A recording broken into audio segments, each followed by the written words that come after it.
안녕하세요. 저는 미립소프트 개발 책임자 서동환입니다. 이번에는 현장 등록 화면에 대해서 새로워진 부분을 소개를 드리겠습니다. 이것도 마찬가지로 먼저 기존 5.0 화면을 먼저 보여드리고 새로 개발 중인 SQL 버전을 보면서 어떤 부분들이 차이가 나는지 이제 함께 보도록 하겠습니다. 먼저 5.0에서 사용했던 화면을 먼저 좀 보도록 하겠습니다.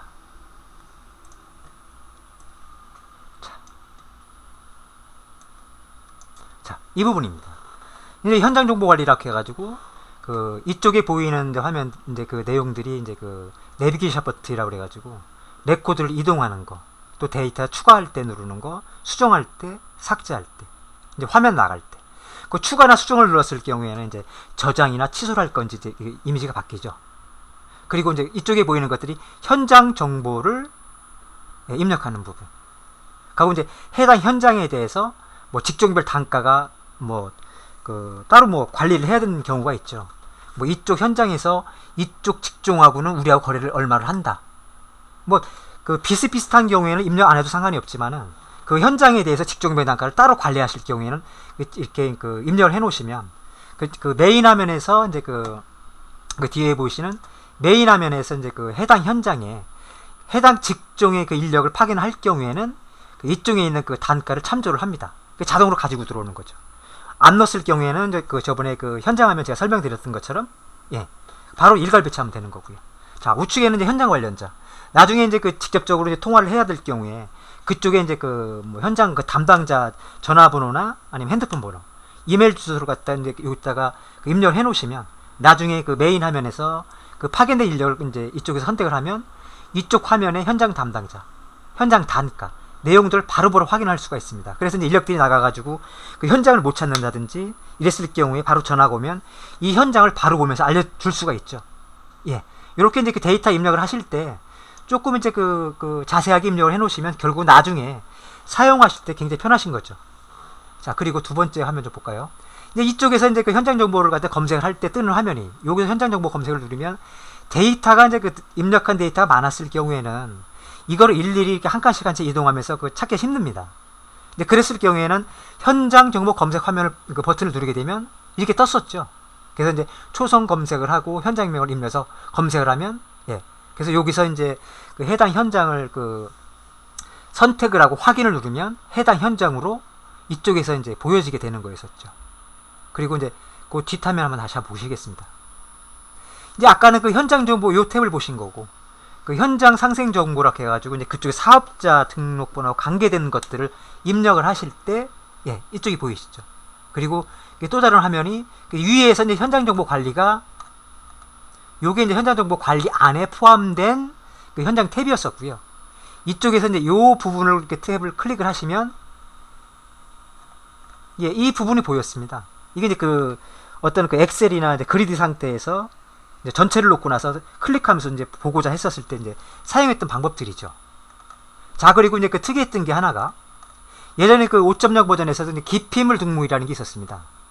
이게 뭐냐면은 해당 인력들이 꼭 사고 치는 분들이 있습니다. 해당 현장에 사고 치고 들어오면 해당 현장 기피물을 등록을 해 놓으면 나중에 현장에 이제 모르고 투입을 해야 될 경우에 인력을 더블 클릭을 하면 요 뒤에서 더블 클릭해서 확인을 하죠. 그때 경고창 띄워줍니다. 이 인력은 현장에서 기피하는 인력입니다. 라고요. 자, 요까지가 지금 5.0에서 이제 사용됐던 화면들이고요. 자, 지금부터 바로 6.0 화면을 띄워놓고서 이제 새로워진 기능들이 뭐였는지 직접 화면을 보면서 설명드리도록 하겠습니다. 자, 현장 등록, 클릭합니다. 이제 요 화면이 새로 이제 요번에 개발되어진 화면입니다. 다시 한번요. 5.0에서 저희들이 사용했던 화면 다시 한번 보여드리겠습니다.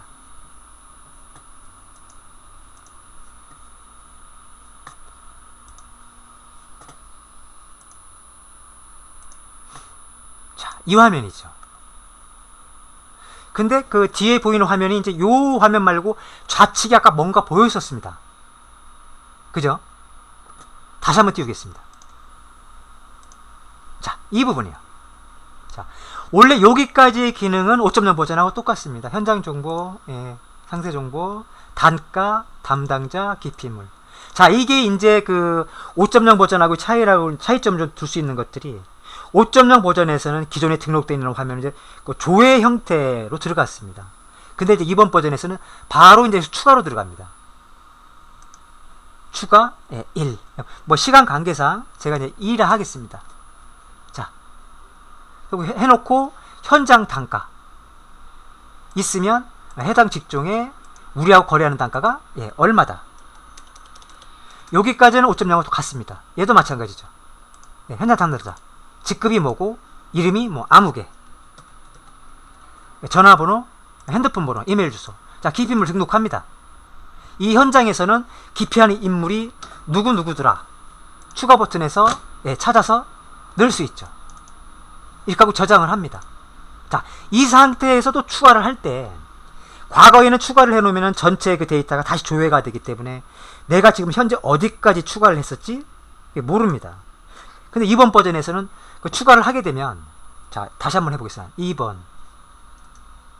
저장, 좌측에 보이시죠?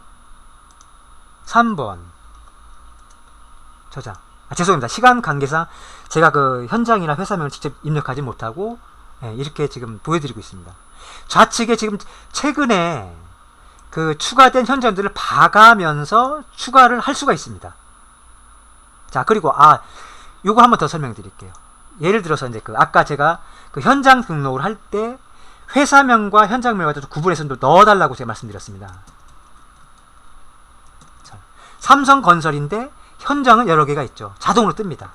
무슨 동. 자, 이렇게. 그럼 나중에 검색을 하실 때 회사명이나 현장명을 검색을 하실 때 구분하기가 상당히 쉽습니다. 이렇게 입력을 해주시면. 요게 오늘 이제 추가하고 있는 그 추가했다는 내용들이죠. 자, 그리고 이 상태에서는 조회를 해서 바로 수정이나 삭제를 할 수 있도록 이제 그런 그 개념으로 이제 그 개발이 되어진 겁니다. 예를 들면 기억으로 시작하는 현장 찾아놓고 찾고 여기서 수정하고 싶으면 수정 버튼 누르고 가서, 혹은 요게 현장 댓글 좀 넣고 싶다.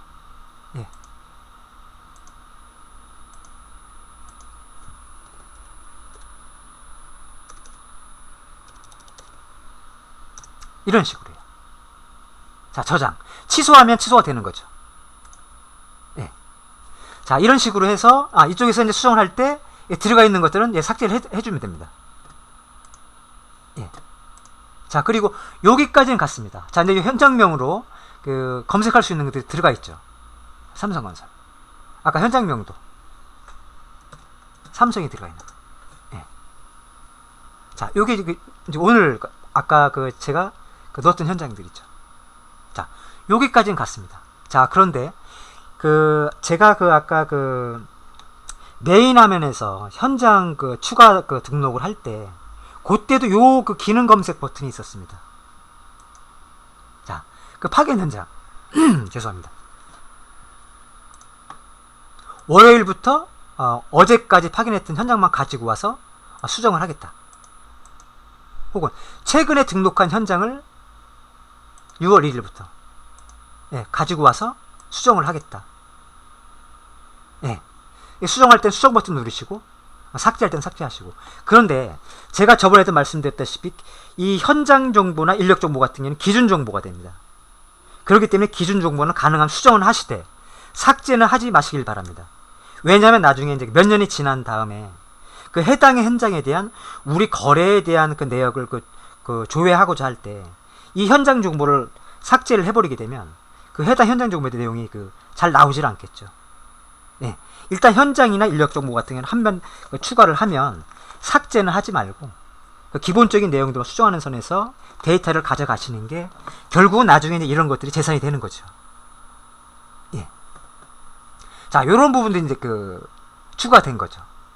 그래서 이제 들어오실 때 이제 제가 이제 종료를 하고 나가 보겠습니다. 종료를 해서 현장 등록을 또 클릭을 하시면 과거에 제가 조금 전까지 제가 작업했던 그 내용이 바로 뜹니다. 그래서 조금 전까지 작업했던 게 어떤 것이 까먹을 수가 있거든요. 내가 요걸 보다가 내가 나갔었구나. 네, 이런 식으로 이제 그 사용을 하는데 좀 이런 것들을 좀 편리한 기능들을 제공하려고 좀 노력을 했습니다. 자, 그리고 이제 또 하나 이제 추가를 이제 추가적으로 좀 설명을 드리고 싶은 게 이제 5.0 버전에서도 마찬가지였지만 결제일하고 결제 기간을 줬습니다. 이건 뭐냐면은 그 결제일을 두게 되면은 예를 들면 이제 이제 기존에 이제 5.0 쓰셨던 분들은 알고 계시죠? 10일이라고 하면 근데 기존에 쓰셨던 분들도 이런 개념을 잘 모르셔가지고 활용을 못 하시는 분들이 있어가지고 제가 잠깐 설명을 드리겠습니다. 결제일이 10일이다. 결제 기간은 뭐 전달 초부터 전달 말까지다라고 이제 저장을 해 놓으시면 나중에 이제 이쪽 뒤에 보시면은 이제 오늘은 청구 대상업체가 발생했는데 이를 체크 사항 보기나 아니면 청구 내역서를 출력을 할 때 보면 매월 10일이면은 예를 들어서 이제 5일 전부터 내가 이 메시지를 좀 보고 싶다. 아니면 뭐 3일 전부터 해당 현장에 청구 내역서를 출력을 해야 됩니다. 메시지를 보고 싶다. 그럴 때 10일이라고 해놓으면 이 달의 7일부터 이제 메시지를 보여줍니다. 3일 전부터. 이 현장에는 전달 거를 청구서를 우리가 출력을 해야 됩니다. 이런 걸 챙겨주는 거죠. 물론 이제 이런 게 없었을 경우에는 다 기억을 하고 계셨죠. 어느 현장은 며칠 날 결제니까 언제부터 언제까지 뽑아가 다 기억을 하고 계셨었는데 이런 것들을 이제 간단하게 기재를 해놓으시면 자동으로 매월 10일이면은 5일 전이면은 매월 5일부터 10일 사이에 메시지를 이제 계속 보여드립니다. 그래서 그걸 갖고 이제 까먹지 않고 파견 현장에 대한 청구서를 그걸 출력해낼 수가 있죠. 예, 이런 것들을 활용하시면 되고 현장 담당자나 기피인물은 아까 설명드렸다시피 추가를 해놓으시면 나중에 이제 기피인물 같은 거 뒤에 화면에서 이 현장에 파견할 때 이 인력이 모르고 또 파견시키는 경우가 있거든요. 이럴 경우에는 경고차 보여줍니다. 이 인력 기피하는 인력이다. 현장 담당자 급할 때 여기서 보인다고 그랬죠. 현장 담당자 클릭을 하시면은 현장 담당자 주소가 집 전화번호하고 핸드폰 번호가 바로 보인다고 했죠. 이럴 때 사용하시고요. 단가 아까 또 설명드렸습니다. 해당 인력을 추가를 할 때 해당 현장에서 관리하는 종목에 대한 단가가 있으면 이 단가를 자동으로 가지고 와서 투입 단가를 자동 처리해 주죠. 근데 이건 이제 입력 안 하면 저희들이 현장 정보 등록할 때 일괄 배치 한꺼번에 배치할 수 있죠. 그거는 선택하시면 됩니다. 어떤 방법으로 처리하는 게 편하신 대로 선택하시면 되겠습니다. 자, 현장 정보 등록하는 화면. 자, 오늘 여기까지입니다. 감사합니다.